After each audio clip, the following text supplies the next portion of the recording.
Hello everyone, I'm Sujitha Shetty. I'm a clinical dietitian and certified sports nutritionist. I have worked as a clinical dietitian in various hospitals. I have worked as a nutritionist in corporates, and I have worked as a sports nutritionist in an organization like Sports Authority of India. I have been in the field of nutrition for the last 10 years, and I have helped many individuals achieve their optimal health through right kind of nutrition. Today I'll be answering HyugaLife's customers' frequently asked questions. So let's just dive right in. We have a first question here. What constitutes a healthy diet and why is it so important? A healthy diet is something that goes beyond just being a trend. Firstly, it is something it should connect with your cultural heritage and traditional food. And secondly, it should be something which contains all the food groups in it.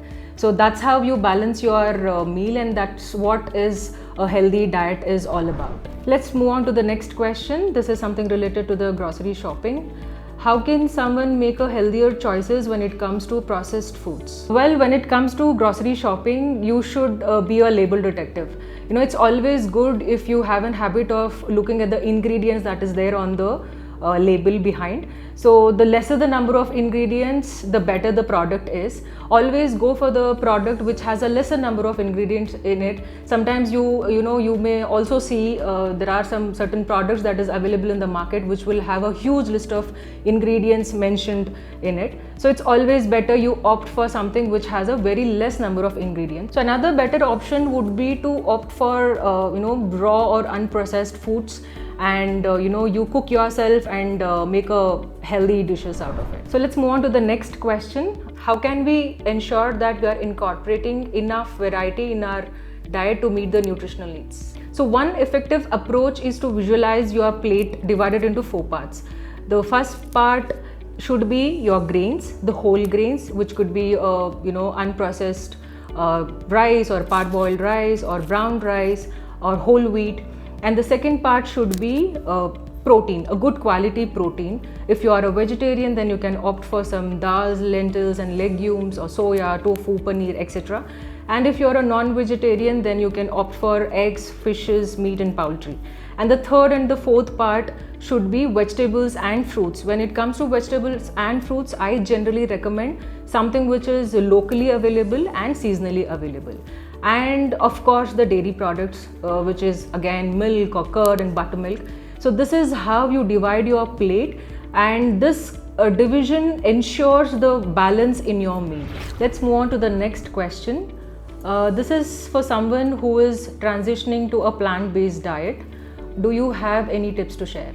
Certainly. The most common challenge one faces following a plant-based diet or a vegan diet is to fulfill the nutrients required by the body, be it a macronutrient or a micronutrient. For example, if one has to fulfill the protein requirement of the body, I think one should be aware of the better alternatives.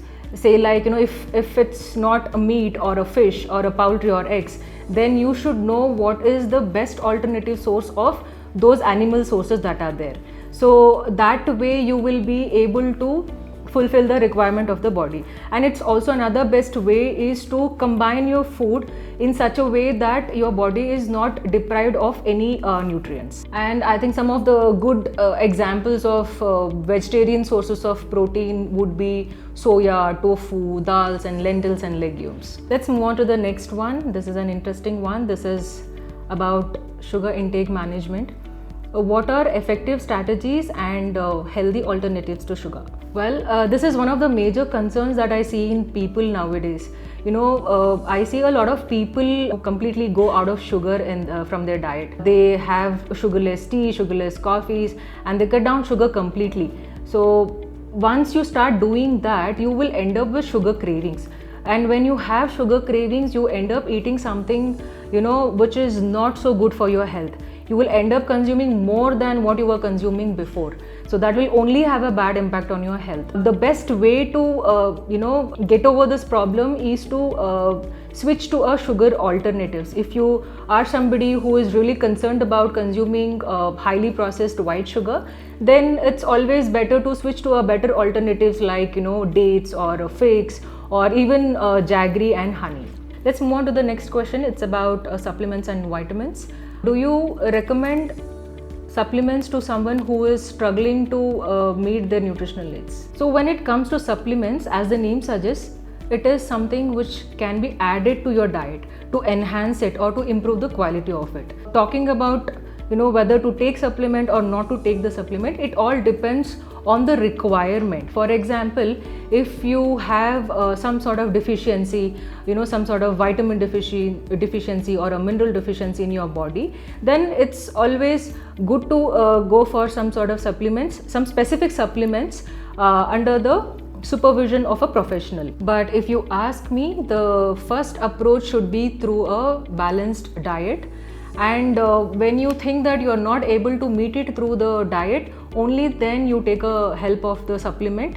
And too much of anything is too bad. So it's always good if you are conscious about how much of the supplement you are taking on a day-to-day basis. This is our last question for the day. This is about maintaining a healthy diet while dining out and traveling. Do you have any tips to share? So this is an interesting one. I think this is one of the most common problems that people face on a day-to-day basis. When you're traveling, just before you head out of the house, if it is your lunch time or your dinner time, I would always suggest you to have a good, proper meals which has a good amount of protein in it. Protein being a macronutrient, it takes more time to digest and it stays longer in your stomach. That way it keeps the hunger pangs at bay. Another tip that I can give you is to pack some small snacks, like could be a fruit or a handful of nuts or some sort of salads or a sandwich also along with you, so that if you feel hungry, you can have that. That would be a healthier choice than munching on some chips or a soda. That's all for today. I enjoyed answering all your questions.